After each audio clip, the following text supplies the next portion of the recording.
بسم اللہ الرحمن الرحیم۔ السلام علیکم سامعین و ناظرین، میں اقبال شاہ ایڈوکیٹ نظام پور لیگل کلینک میں آپ کی خدمت میں حاضر ہوں۔ کلاس نمبر 283 یعنی 283 میں ایک نئے کلاس کے ساتھ، ایک نئے ٹاپک کے ساتھ، اور آج کا جو ٹاپک ہے وہ بھی بالکل برننگ ایشو ہے، تازہ ترین ایشو ہے، اور وہ 26 ترمیم کے حوالے سے ہے،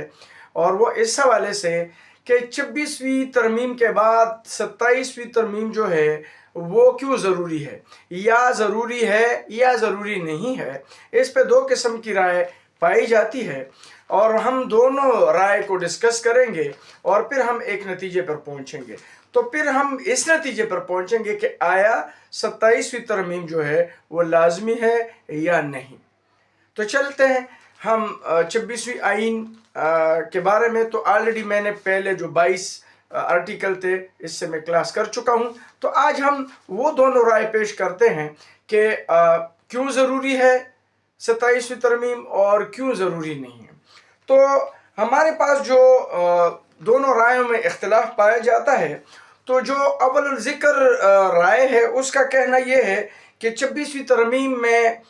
پہلے سے قائم جوڈیشل کمیشن کے متعلق یا اس سے متعلق بات کی گئی ہے،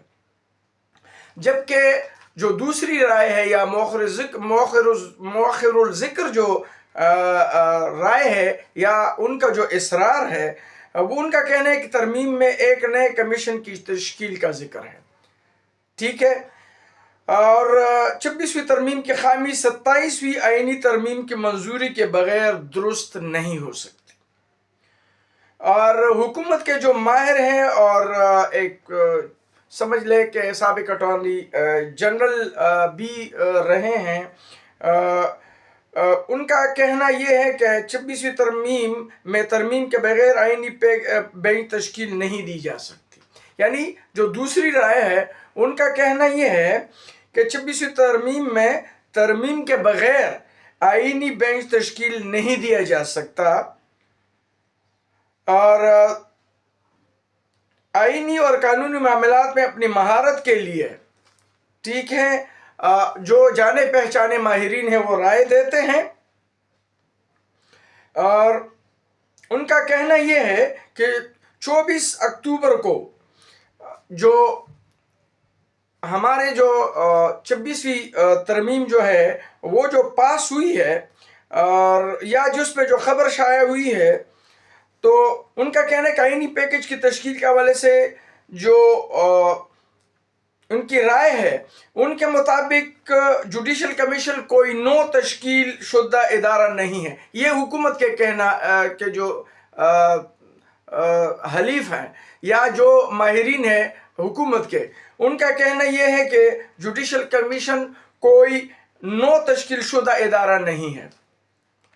صرف رکنیت میں تبدیلی کی جا رہی ہے، لہٰذا خالی جگہ کی وجہ سے کسی کارروائی کو باطل نہیں کیا جا سکتا یا نہیں کیا جائے گا۔ آرٹیکل 175A(3)(d) سے یہ ضرورت پوری ہو جائے گی۔ اگر جوڈیشل کمیشن آئین کے تحت تشکیل دیا جانے والا ایک نیا ادارہ ہوتا تو اس پر کوئی دلیل ہو سکتی تھی، جبکہ آرٹیکل 175A کی شق 3D کی موجودگی میں جوڈیشل کمیشن کی رکنیت میں خالی جگہ کے بغیر رکنیت کے حوالے سے کوئی مسئلہ نہیں۔ یہ حکومت کے حلیف جو ہیں ان کا کہنا ہے، لیکن جو اس کے اگینسٹ ہے ان کا کہنا یہ ہے کہ جو نو تشکیل ادارہ ہے جس کے ارکان نئے ہیں، ان کا کہنا ہے کہ 26ویں آئینی ترمیم کے بعد جو ہے جس میں نئے پارلیمنٹ کے ارکان جو شامل کیے گئے ہیں، اور 26ویں ترمیم کے نفاذ سے پرانے جوڈیشل کمیشن کا وجود جو ہے وہ اس 21 اکتوبر 2024 کو ختم ہو گیا ہے۔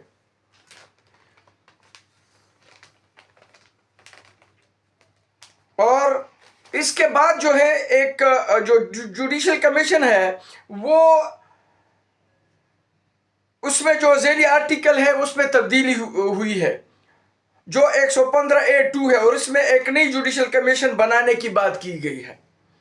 लिहाजा पुराने जुडिशल कमीशन का वजूद ख़त्म हो चुका, अब सिर्फ नए मुकर्रर करदा जुडिशल कमीशन का इजलास ही बुलाया जा सकता है, क्योंकि पुराने कमीशन का कोई कानूनी वजूद ही नहीं। ये जो हुकूमत के अगेंस्ट राय रखते हैं, ये उनका कहना है। और पुराने कमीशन का इजलास बुलाना आइन में शामिल करदा नई शिकों की सरीह खिलाफ वर्जी होगी। जहाँ तक झेली आर्टिकल 3D को लागू करने का ताल्लुक है, ये सिर्फ उस वक्त लागू होगा जब एक नया इदारा या जुडिशल कमीशन तश्कील पा चुका हो। अगर इसके बाद होने वाले इजलास में कोई असामी खाली होती है तो 3D का इतलाक होगा। यह पहली तकर्रुर या फिर नए जुडिशल कमीशन की तश्कील पर लागू नहीं होता। अगर हुकूमती नुक्ते नज़र को कबूल किया जाता तो आप सिर्फ नज़रअंदाज कर सकते हैं या हस्ब इख्तिलाफ के अरकान की तकर्रुर से इनकार कर सकते हैं और तखफीफ शुदा जुडिशल कमीशन में अपनी मनपसंद तकर्रुरी कर सकते हैं। फर्ज के हम तस्वर करते हैं, इनका कहना यह है कि पार्लिमानी कमेटी का इजलास चीफ जस्टिस को मुंतखब करने के लिए बुलाया जाता है और आप 12 में से सिर्फ 8 हुकूमती अरकान के नामों का ऐलान करते हैं, जिसमें से जो लाहौर के हवाले से मंसूर अली शाह साहब का जो फैसला है उसका भी एक हवाला देते हैं। उनका कहना यह है कि पंजाब रेवेन्यू अथॉरिटी पहली मरतबा कायम की जा रही थी, इससे पहले कभी पंजाब रेवेन्यू अथॉरिटी का वजूद नहीं था। लिहाजा लाहौर हाई कोर्ट ने फैसला दिया कि अथॉरिटी को पहले कायम किया जाना चाहिए और उसके बाद ही अगर कोई जगह खाली होगी तो ऐसे इदारे इस केस में पंजाब रेवेन्यू अथॉरिटी की कार्रवाई को किसी खाली असामी या गैर मौजूदगी की वजह से तहफ़्फ़ुज़ हासिल होगा। ताहम जुडिशल कमीशन 19वीं तरमीम के बाद से मौजूद है। इससे पहली मरतबा आइन में शामिल नहीं किया गया, सिर्फ इसकी रुकनीत में तब्दील की गई है। इस सूरत हाल में गौर करें, अगर वज़ीर कानून या अटॉर्नी जनरल और पाकिस्तान का ओहदा खाली हो तो क्या 26वीं तरमीम से पहले जुडिशल कमीशन की कार्रवाई बेकार हो जाती है। अब